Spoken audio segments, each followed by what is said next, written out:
Hey guys, it's Archon. Welcome to Inferno Friday. So this week was pretty crazy. A lot of stuff went down and I want to cover it all, but most importantly was the gold dupe exploit. If you haven't heard about this exploit, you're probably living under a rock or just haven't been playing Diablo 3 recently. But last Tuesday, patch 1.0.8 came out and with it, the exploit. If you haven't heard about it, the exploit allowed anyone to put at least 4.3 billion gold on the RMAH and then cancel it, which would refund twice the gold they put on. Which means that anyone that had 4.3 billion gold could effectively create as much gold as they wanted to. And they did. In fact, some players put trillions of gold into the economy just by doing this dupe over and over and over again. So we don't know exactly how much gold was added to the economy. We can imagine that a lot of the players were doing it. We can imagine that a lot of the gold botting websites were doing it. But we probably will never know exactly how much gold was added. We just know it was a lot. And this is probably the biggest exploit and the most problematic exploit that Blizzard has had yet.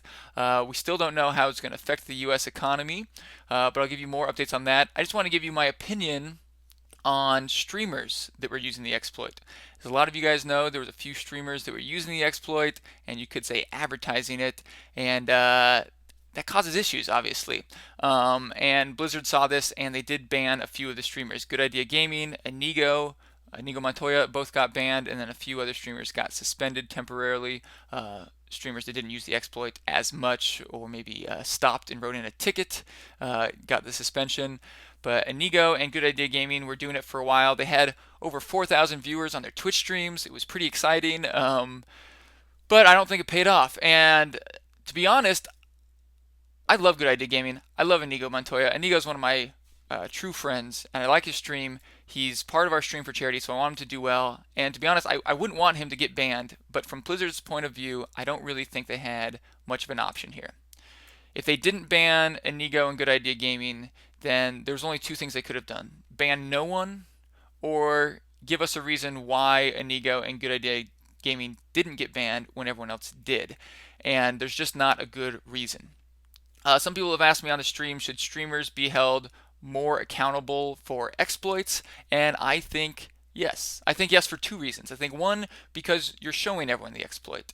If you use the exploit in your own privacy and no one knows about it, you're doing an amount of harm. If you use it and then post it on the forums telling other people how to use it, you're doing a little bit more harm.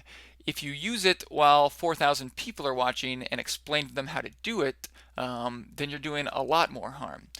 And the second reason is I think when you get into streaming, assuming you're trying to grow your channel, which I believe the streamers who got banned were, as am I, trying to grow my channel, you're taking on responsibility as being some kind of public figure in the gaming community. Now, not everyone's going to see you like that. Some people just see streamers as other gamers, but you really can't control how people see you. And a lot of people are going to see you as some kind of role model or example. Again, not everyone, but it's going to happen. You have that many people watching. Some people are going to think, wow, if this streamer's using an exploit, it must be okay to do, or at least pretty safe, because they wouldn't do it on their stream if they were going to get banned for it. Now, I know a lot of streamers didn't want that responsibility. They don't think that they have it, but I feel like you do. I feel like if you're trying to grow your stream, you're really asking for that responsibility, and so I think they should be held a little bit more accountable. But regardless, everyone who used the exploit did get banned. Everyone that was caught for using the dupe exploit has gotten banned or will get banned, and so I think there was no other option. They had to ban Inigo Montoya and Good Idea Gaming, and the suspension on the other ones I think is understandable as well. But of course, that doesn't mean that I don't love Inigo Montoya, that he's not my friend, and that I don't want his stream to do well. I do, of course. It's a hard situation, and I think they made a big mistake. But we haven't seen exactly how this is going to affect the economy. We've been getting updates here from Lira. The auction house was taken down shortly after the exploit came out, so that it couldn't be used anymore. Gold trades have been disabled on US as well. It never affected the EU servers because they caught it before the patch went live on EU, so EU is totally fine, but US might be a little screwed. We don't know exactly how bad it's going to be, but they did consider doing a rollback. They were thinking about doing a rollback, which really, of course, would have reversed everything that happened throughout the day. And they decided that the best option was, in fact, to go through all the transactions on the auction house, all the gold trades for the day, and audit them and reverse as many of them as possible.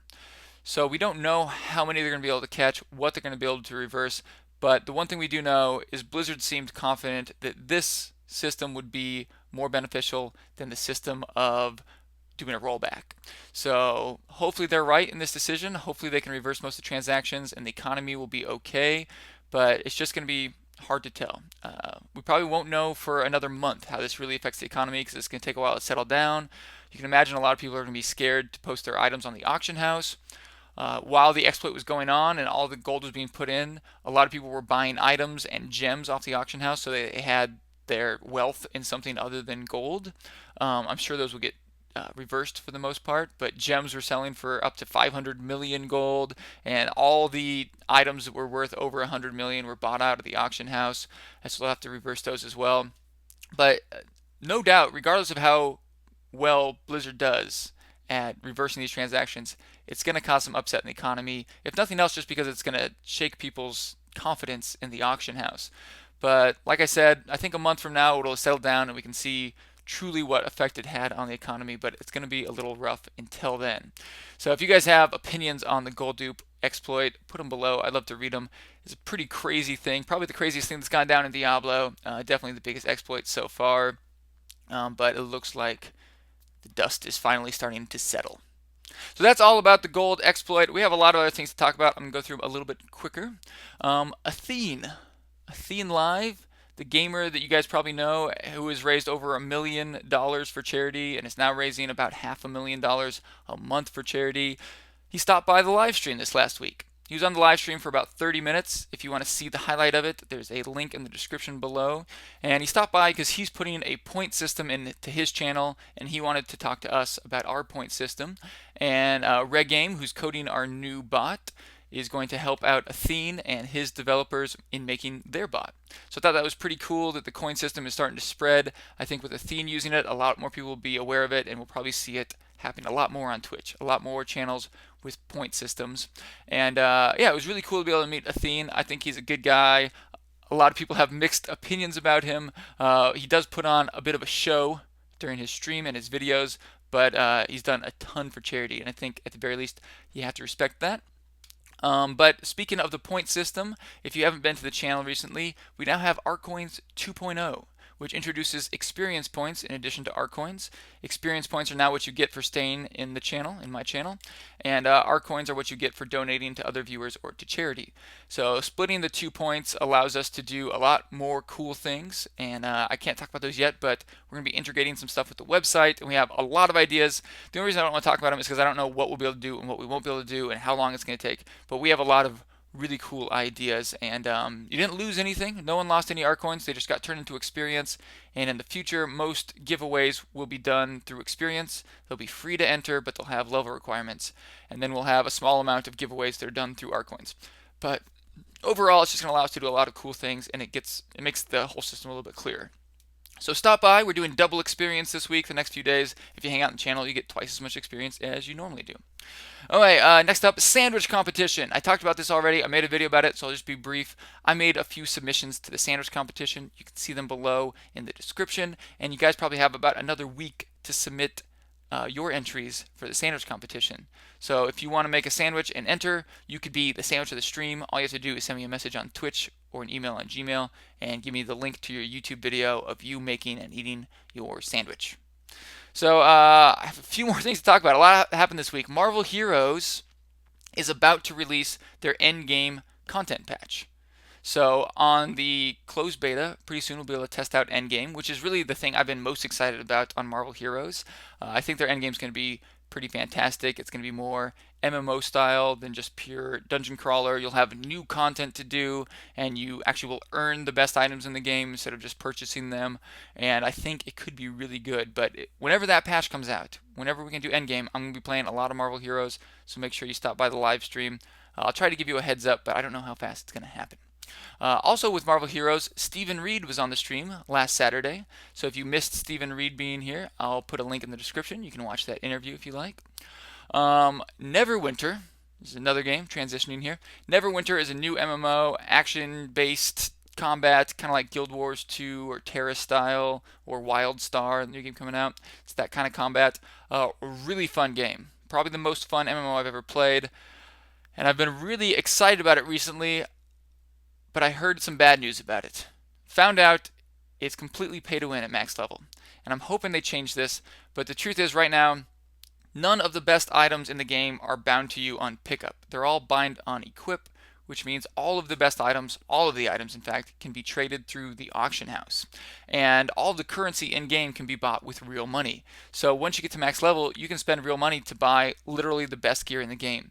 There's not any randomization on the gear, so if you buy the best item in the game, it's equally as good as all the other best items in the game. You can really gear out your character, be a top tier character just from money. Now, I don't think all the top tier gear is on the auction house yet, so it's not at that point yet, but it seems like this is going to cause some issues for endgame. For me, the pay to win aspect isn't as big of a deal as the fact that you don't have to earn the gear. Because what it means is when you go and run an instance and an item drops, it doesn't really matter if you can use it or not because everyone can sell it on the auction house and make some money. And money's really all that's going to matter because you can just go ahead and buy whatever piece you want. Which means gear is just going to turn into a way to get money, and money is going to be a way to get gear on the auction house. Very similar to another game you might be familiar with, Diablo 3. And it's been a big issue in Diablo 3. Blizzard's been trying to fix it for a while now. And so it's really surprising to me that Neverwinter decided to put that in there. Decided to not have the best gear bound to you and let you buy all of it on the auction house. Because frankly, you're not going to be earning the gear. The gear is not going to go to the people who can do the most challenging content and put the work in.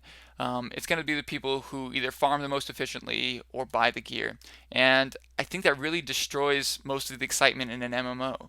For me, the excitement in the MMO comes from working through this instance until we get enough gear that we can go to this instance, and then we get the gear there to go to the next instance. And going up instances not only requires gear, but additional skill and teamwork. And when you kill that final boss of the hardest instance, you feel so badass. And if a piece of gear drops that you can use from that boss, you are so proud to wear it because you look badass. Because if you're wearing that piece of gear, everyone knows you killed that boss. It's a lot more rewarding, it's a lot more enjoyable for me, and I'm worried that that might get taken away in Neverwinter. Now, it's still an awesome game, it's tons of fun to play, and we have a guild on there, so what we're thinking about doing is maybe playing self-found gear only. So we can at least experience that excitement within our own guild. It's still not the same, so I hope in the future Neverwinter decides to add a higher tier gear that's bind on pickup or something like that. But right now, it seems very pay to win and a little disappointing. So that's all about Marvel Heroes and Neverwinter. I think that's all I had for today. Now we're going to do our weekly item giveaway. Let me pull up this week's winner. This week's winner was... I'm so sorry. Killed by Me 88096. Killed by Me wanted the Echoing Fury. Here it is, 1146 damage. It's a strength Echoing Fury with high attacks per second, low fear chance, and a socket. It's pretty nice, so congrats, Killed by Me. If you guys win an item on the channel, all you have to do is come on over to the Twitch live stream. There's a link in the description. Let me know through chat, or probably more likely through a message on Twitch. Once you tell me you're the winner, I'll have you prove it on YouTube, and I'll get you the item as soon as possible. So we have 5 items to show this week. I would have had another one, but the auction house is down right now. If you guys want one of these items, just leave a comment below. Let me know which one you want. I'll randomly pick one comment, and that person will win the item. So we have a Int Mempo of Twilight here with 260 Int, 79 All Res, 9 attack speed, and 12% life. Pretty nice. We have a Inna's Chest with 185 Dex, 95 Vite, 41 Fire Res. Good for a Fire Res monk. We have a Dead Man's Legacy with 19% attack speed, 7% elemental damage, and elemental arrow damage rather, and 6 maximum discipline. And we have a Zuni's Vision with 258 Int, 75 Vite, and 4.5 Crit. And then, of course, this Boulder Breaker with 1500 damage, 161 crit hit damage, and reduce the cost of Hammer of the Ancients by 3 Fury. So again, leave a comment if you want one of those items. I hope you enjoyed this video. Please hit that subscribe button if you did. I hope you'll stop by the live stream, and I'll have another video for you guys soon.